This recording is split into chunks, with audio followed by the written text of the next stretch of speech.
அன்பு வணக்கம். வண்ணக்கடல் 70 பகுதி 3. வைதிகர் மூவர் கர்ணன் மேல் நீர் தெளித்து வாழ்த்திய பிறகு அரியணையையும் கங்கை நீரால் புனிதப்படுத்தி அவனை அதில் அமர வைத்தனர். கர்ணனின் உடல் நடுங்கிக் கொண்டிருப்பதையும் சிலைத்திருப்பதையும் அனைவரும் கண்டனர்.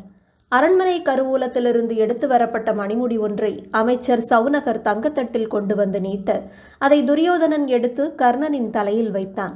இவன் இன்று முதல் என் தமையன், என் தம்பியர் அனைவருக்கும் மூத்தோன், வசுசேனனாகிய கர்ணன் இதோ மண்ணும் விண்ணும் சான்றுரைக்க அங்க நாட்டுக்கு அரசனாக முடிசூட்டுகிறான் என்று உரைக்கச் சொன்னான்.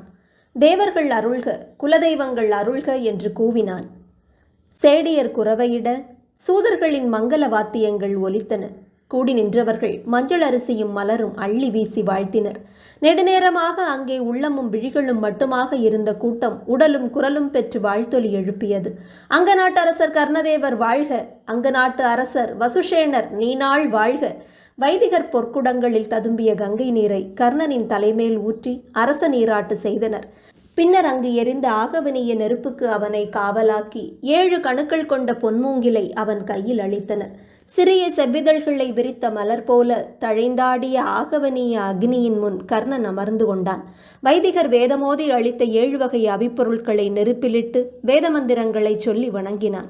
முதுவைதிகர் வேதமோதி வேள்வி நெருப்பின் சாம்பலை தொட்டு அவன் நெற்றியில் மங்களக்குறி அணிவித்தார்.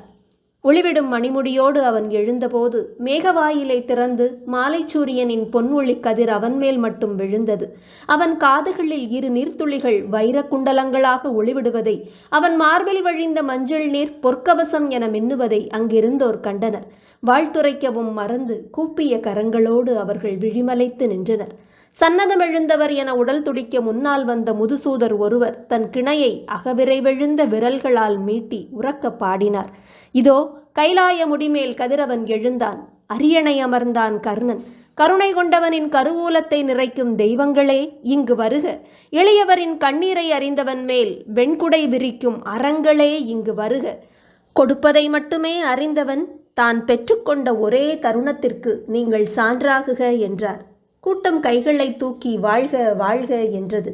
பல்லாயிரம் விழிகளிலிருந்து கண்ணீர் சொட்டும் அதற்கு இணையான ஒரு தருணம் அஸ்தினபுரியில் இனி நிகழாது என்று தருமன் எண்ணிக்கொண்டான். கர்ணன் அந்த பொன்மூங்கிலை ஏந்தி மீண்டும் அரியணை அமர்ந்தான். அர்ஜுனன் பந்தலுக்கு வந்து தருமன் அருகே நின்றான். எதையும் பாராமல் தலை குனிந்து தன் காலடி மண்ணிலேயே வெளிநாட்டியிருந்தான்.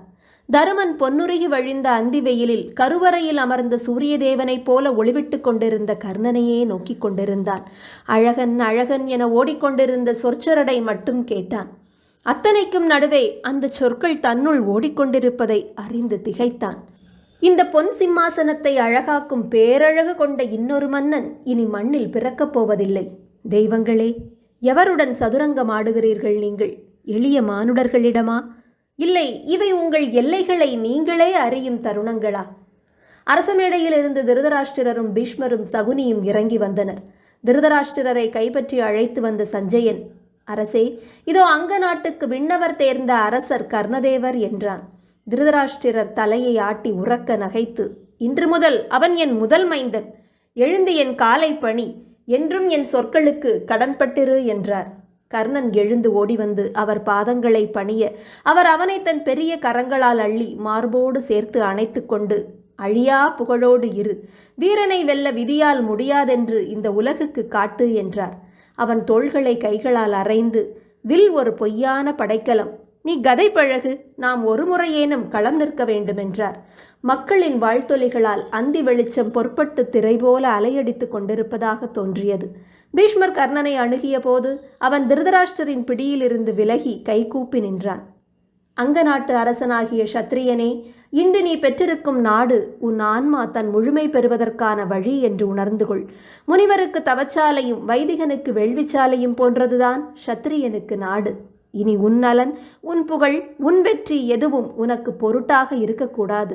உன் குடிமக்களுக்கு நீ தந்தை, அவர்களை பேணுவதன்றி உனக்கு பெரிதொரு கடனுமில்லை என்றார். கர்ணன் அவரது பாதங்களை தொட்டு வணங்கிய போது வெற்றியும் நிறைவும் திகழ்க என்று வாழ்த்தினார் பீஷ்மர். கிருபரும் துரோணரும் வந்து கர்ணனை மலரும் அரிசியும் இட்டு வாழ்த்தினர். துரோணர் கர்ணனை வாழ்த்தி, முள்மேல் இருப்பவன்தான் நல்ல மன்னன் என்கிறது பிரகஸ்பதியின் நூல். அவ்வண்ணமே ஆகுக, அறம் பிழைக்காமலிரு என்றார். சகுனி கர்ணனை கைவிரித்து ஆறத் தழுவிக்கொண்டு, தலைமுறைகள் தோறும் அங்கநாடு அஸ்தினபுரி எனும் ரதத்தின் சகடமாக அமையட்டும் என்றார். கர்ணன் ஆம் என்று ஆமோதித்தான். அப்போது குதிரை கொட்டிலுக்கு செல்லும் பாதை வழியாக குதிரைச்சாணம் படிந்த அழுக்கு உடையும் கையில் சவுக்குமாக அதிரதன் பதறியபடி ஓடிவந்து கைகளை விரித்து, கருணை காட்டுங்கள் உடையோரே, அவனை கொன்றுவிடாதீர்கள் என்று கூவினார். அவரது கரிய மெலிந்த உடலையும் கண்ணீரையும் கண்ட துச்சாதனன் முன்னால் சென்று, யார் நீர் என்றான். அதிரதன் அவன் கால்களை நோக்கி கூப்பியபடி குனிந்து, என் மைந்தனை விட்டுவிடுங்கள், இளமை துடிப்பால் பிழையாக பேசிவிட்டான், அவனை கொன்றுவிடாதீர்கள், என்னை சிறையில் அடையுங்கள், என்னை சாட்டையால் அடியுங்கள், எல்லாம் என் பிழைதான், அவனை விட்டுவிடுங்கள் என்று கதறி கை கூப்பினார். யாரது என்று பீஷ்மர் கேட்டார். கர்ணன், இவர் என் தந்தை, அங்கநாட்டு ரதமோட்டியான அதிரதர் என்றான். மைந்தா, இளைய கௌந்தேயருடன் நீ போர் புரிய இருப்பதாகச் சொன்னார்கள், உன்னை கொன்று விடுவார்கள், வா இப்போதே நாம் இங்கிருந்து சென்று விடுவோம் என்று அதிரதன் கர்ணனின் கைகளை பற்றி கொண்டு இழுத்தார். தந்தையே, இந்நாளில் உங்கள் மைந்தனை வாழ்த்துங்கள் என்று கூறியபடி கர்ணன் நெற்றியும் மார்பும் தோளும் இடையும் காலுமென 5 உறுப்புகளும் புழுதியில் பட அவர் முன் விழுந்து அவரது புழுதியும் சேரும் படிந்த முதிய கால்களை வணங்கினான். அவர் பதறி கைகளை நெஞ்சோடு சேர்த்து நின்று நடுங்கினார். அவரது பாதப்புழுதியை எடுத்து நெற்றியில் அணிந்தபடி எழுந்த கர்ணன், பிதாமகரே, என்றும் நான் இவரது மைந்தனாகவே அறியப்படுவேன், இவரது பாவ புண்ணியங்களுக்காகவே மரபுரிமை கொள்வேன் என்றான். தன் அருகே நின்ற அர்ஜுனனின் மெல்லிய விம்மல் ஓசையை தருமன் கேட்டான். திரும்பி நோக்கிய போது அர்ஜுனன் விழிநீர் வழிய நின்று கொண்டிருப்பதை தருமன் கண்டான். அதே கணம் திரும்பி அர்ஜுனனை நோக்கிய பீமன் 2 கரங்களையும் சேர்த்து உறக்க, பிடரிமயிர் சூடிய நாய் சிம்மமாகி விடாது சுயோதனா என்றான். கொம்பு குலைத்து எழும் மதகளிர் போல துரியோதனன் சினத்தோடு திரும்பி, இந்த சொற்களுக்கு நிகராக என்றோ ஒரு நாள் நீயும் உன் உடன் பிறந்தாரும் களத்தில் குருதியை அளிப்பீர்கள், இது என் மூதாதையர் மேல் ஆணை என்றான். ஆம், அவ்வாறெனில் களத்தில் காண்போம் என்றான் பீமன். மூத்தவரே, கிளம்புங்கள் என்று திரும்பி தருமனின் கையை பற்றி எழுப்பினான். தருமன் ஏதோ சொல்ல முற்பட, இனி நாம் இங்கிருக்க வேண்டியதில்லை, வாருங்கள், இளையவனே நீயும் வா என்று அர்ஜுனனையும் இழுத்து கொண்டு சென்றான். தருமன் நிதானமாக, மந்தா, நாம் அவனை வாழ்த்து இருக்க வேண்டும் என்று கூறினான். ஆனால் பீமனோ, அவன் சூதமைந்தன் என்று கூறினான். அர்ஜுனன், மூத்தவரே, அவனை நினைத்து கலங்காதீர்கள், அவன் அளிக்கும் தைரியத்தில் துரியோதனன் நம்மை எதிர்க்கலாம், ஆனால் என்றாவது அவனை நான் களத்தில் வீழ்த்துவேன் என்றான். தருமன் நிதானமாக, ஆம் தம்பி, நாம் வெல்வோம், இன்று எனக்கு அது தெரிந்தது. சுயோதனன் கர்ணனை நம்பி அத்துமீறுவான், அறம் பிழைப்பான், அதன் விளைவாக நம்மிடம் தோற்பான். ஆனால் தன் அறத்தால் இந்த சூதன் மகன் நம்மை நிரந்தரமாக வென்று செல்வான் தம்பி. பார்வையை விலக்கி தலைகுனிந்து தருமன் சொன்னான்.